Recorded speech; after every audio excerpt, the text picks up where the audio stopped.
we're taking you on a nationwide search for the most extreme Halloween traditions.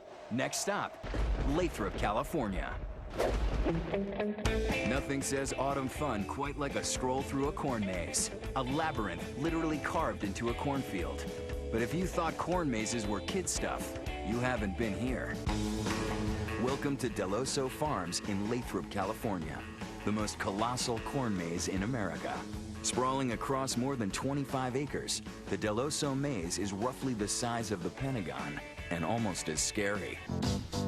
We've been growing pumpkins for about 25 years, and we've had this pumpkin patch where people come and pick their own, and 10 years ago was when we said, well, why don't we add a little maze just to see whether people will actually come out, and they did. And it's not just the scale of it that's extreme.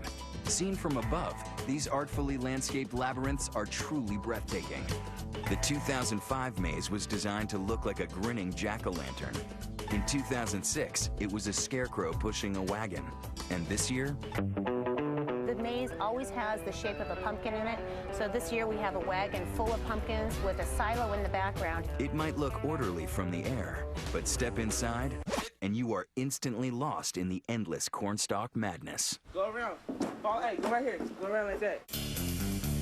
You turn left, right, hit a dead end, come to a fork in the corn, turn again, and come right back where you started. Go this way. Go this way. Hey, right, Mark, this way. Around 100,000 fearless souls brave the corn maze each year, maps in hand.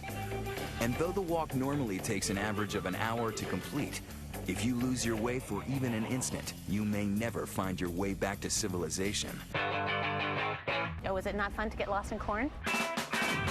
Our philosophy is if there's cars left in the parking lot at the end of the night, they're going to come out sometime. And if they're left in the maze, at the end of the season, we just plow them under. After the haunted house, we came in here and we've just been lost for like 1.5 hours. Yeah, it's really fun. We kept following the sun just to keep going the same direction. It took us about 30 minutes for the outside perimeter, and this one here we've been about maybe 15, 20. Yeah. And if you do make it through this incredible corn maze, the reward is Halloween bragging rights for years to come. Good. We found our way. But if you think corn is the scariest vegetable, check out what they're growing in Topsfield, Massachusetts. Nothing screams Halloween quite like a pumpkin. Want to see the biggest, baddest, and most monstrous in the world? Head to the Topsfield Fair for the ultimate heavyweight battle of the gourds, the 24th annual New England Giant Pumpkin Weigh-Off. Giant pumpkins, and more giant pumpkins. And you're seeing the best in the nation. Some of the largest pumpkins, not only in the nation, but throughout the world. You may see some world record-breaking pumpkins today. Holy, you kidding me? And these orange beasts are scary big. Just to be eligible to enter, a pumpkin must weigh in at over 350 pounds. And those are the babies. This year's weigh-off boasts 20 pumpkins at more than a staggering 1,000 pounds each. People are bringing in probably 35 tons of pumpkins that'll be weighed today. That's enough to make more than 70,000 pumpkin pies. So let's get rolling. 6 a.m. The contestants are forklifted into the arena. It's also time to check out the competition. And this isn't some 4-H club cakewalk. It's a Halloween blood sport. Well, before the weigh-off, there's always a lot of rumblings and, who's got the big one. And we go from smallest to largest and build a little suspense. And, you could have a smaller pumpkin actually weigh more than a large one. It's a weight contest, not a size contest. I'm a retired farmer. I was driving my family crazy, so they told me find a hobby. And I got into this. 8:30 a.m. The weigh-off begins. But moving even a featherweight can be murder on your back. We have 2 lifting teams. We use about 20 people. We've gone over 1,000 pounds on most of the pumpkins, so now we're getting into the heavier ones. We're switching over to the lifting rings. Once the scales start tipping the 1,000-pound mark, the competition really heats up. The next pumpkin belongs to Ron Wallace, the winner of last year's weigh-off. In 2006, he broke the world record with his 1,502-pound pumpkin. Can he do it again?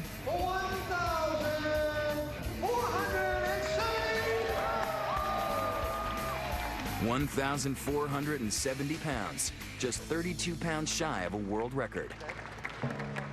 Only 2 pumpkins are left in the galley. Let's watch the numbers, folks. There it is, folks. 1,560. Let's hear it for Bill Root on it. Boy, this feels good. 1,566 pounds. He breaks the existing record. But there is still 1 pumpkin left. Joe Utres from Rhode Island gonna weigh in today at 1,680. A 1,689-pound pumpkin. Massive enough to smash the world record by nearly 200 pounds. Woo! Now that's gonna make one hell of a jack-o'-lantern. Woo! And now, another of America's most extreme Halloween traditions, coffin racing. Behold the spookiest sporting event of the year. Manitou Springs, Colorado's annual Emma Crawford Coffin Races. I am so ready to race. Every October since 1994, the locals parade their meticulously customized coffins and hot rod hearses through town before 5,000 screaming fans. Then comes the main event. More than 30 caskets careen 250 yards up Main Street to see who has the most souped-up sarcophagus. Crikey, we won our heat!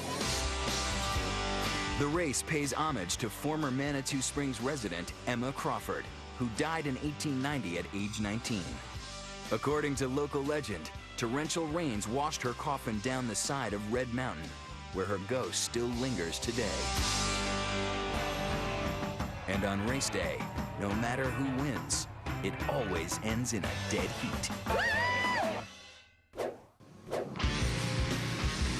When we return, it's the most elaborate haunted house in America, and it makes Hollywood creature features look like Bambi. They're not going to see the stuff that we have at Netherworld at any other haunted house.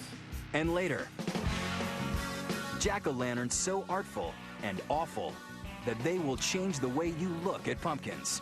When Halloween's most extreme continues.